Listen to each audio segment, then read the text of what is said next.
I've always liked camping. It was a way to escape the hustle and bustle of the city, disconnect, breathe fresh air. But after that experience, I never set foot in a forest again. It all started on a random weekend.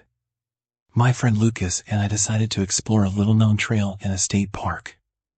The idea was simple: walk during the day, find a place to camp at night, and return the next morning. But things started to go wrong soon after we entered the trail. The trees were dense, blocking the sunlight, and the silence was unsettling. Still, we moved forward. After a few hours, we noticed that the trail seemed to go in loops. We recognized a large rock that we had already passed. We decided to use GPS, but the device didn't work.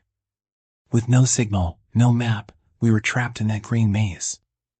As we walked, we heard footsteps behind us.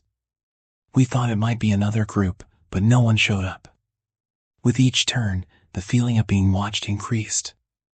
At one point, Lucas suddenly stopped and pointed to the ground. There were fresh footprints, but they weren't ours. We decided to set up camp right there. We lit a fire and tried to calm down, but the night was terrible.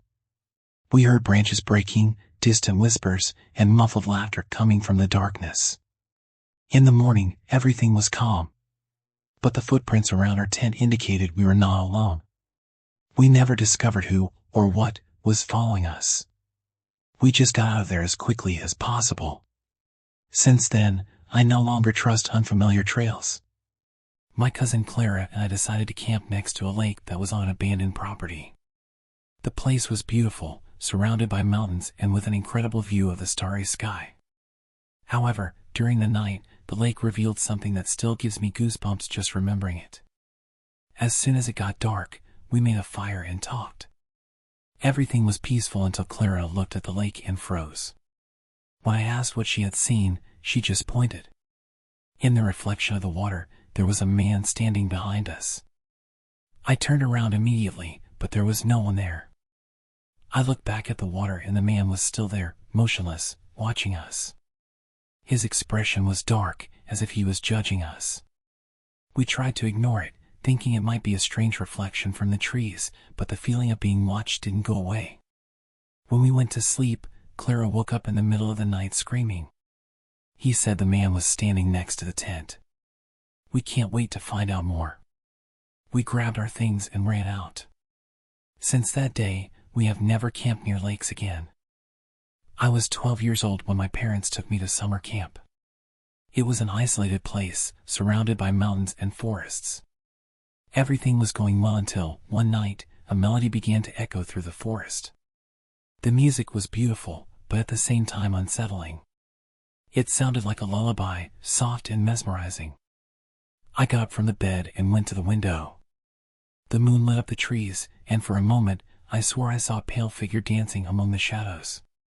The next day, I asked the monitors if they had heard the song, but no one knew what I was talking about. At night, the melody returned, and this time it seemed closer. I went to the entrance of the cabin and, looking into the forest, I saw the figure again. She seemed to be calling me. The monitors found me the next morning, lost in the forest. I didn't remember how I got there. I just knew the song was still playing in my head. To this day, when I hear the wind blowing through the trees, I get goosebumps. It all started as a joke. 3 friends and I decided to camp in a place called Pedra Solitaria. The region had a reputation for being strange, but we thought these were just local legends. We wanted to prove that there was nothing mysterious about that isolated place in the middle of the forest. We arrived at dusk and set up our tents near the rock. It was an immense formation, dark in color and with a rough surface.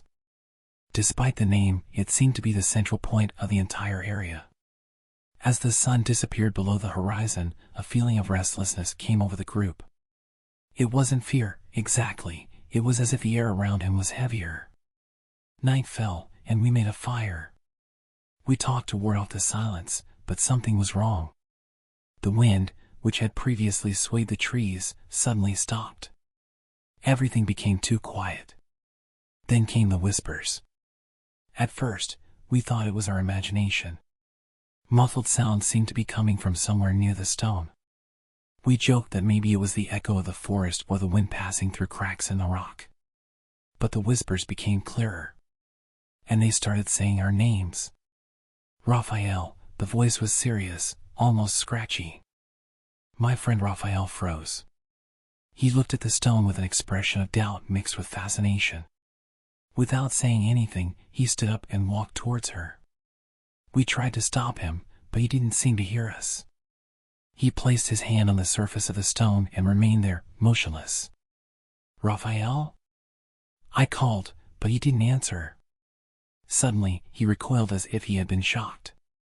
His eyes were glassy, as if he wasn't there with us anymore. "Did you hear?" he asked, but his voice seemed distant, almost an echo of himself. "Listen to what?" I asked, trying to remain calm. "They want me to stay," Raphael murmured, and a strange smile formed on his face. From that moment on, everything got worse. Raphael began to mumble incomprehensible things during the night. He spoke in a language no one recognized, and his eyes remained fixed on the stone. We tried to convince him to leave, but he refused. The morning was a nightmare. Every time we looked at Raphael, he seemed more distant, as if he were becoming part of that place. When morning came, he finally calmed down. He seemed to remember nothing, as if the night before had been just a dream. We left the lone stone as quickly as we could. We never went back there. But sometimes when I look at Raphael, I see that same glazed look, as if part of him is still trapped in that rock. And when the wind blows at night, I swear I hear my name being called, far away. My friends and I went camping in a national park famous for its legends. There were several tents set up in the camping area, but one in particular caught our attention. It was in the middle of the trail, empty and apparently abandoned. When we passed by it, we felt strangely cold, even with the sun shining. We decided not to make a big deal out of it and moved on. In the evening, when we returned to the camping area, the tent was still there. But something was different. The tarpaulin was open and, inside it, there were footprints in the dirt, as if someone had run away. During the night we heard footsteps around our tents. When we went out to see, there was no one there. But the empty tent was closer to us, as if it had moved on its own. The next day, we left. We never knew who, or what, was in that tent. But something tells me it's still there, waiting for new visitors.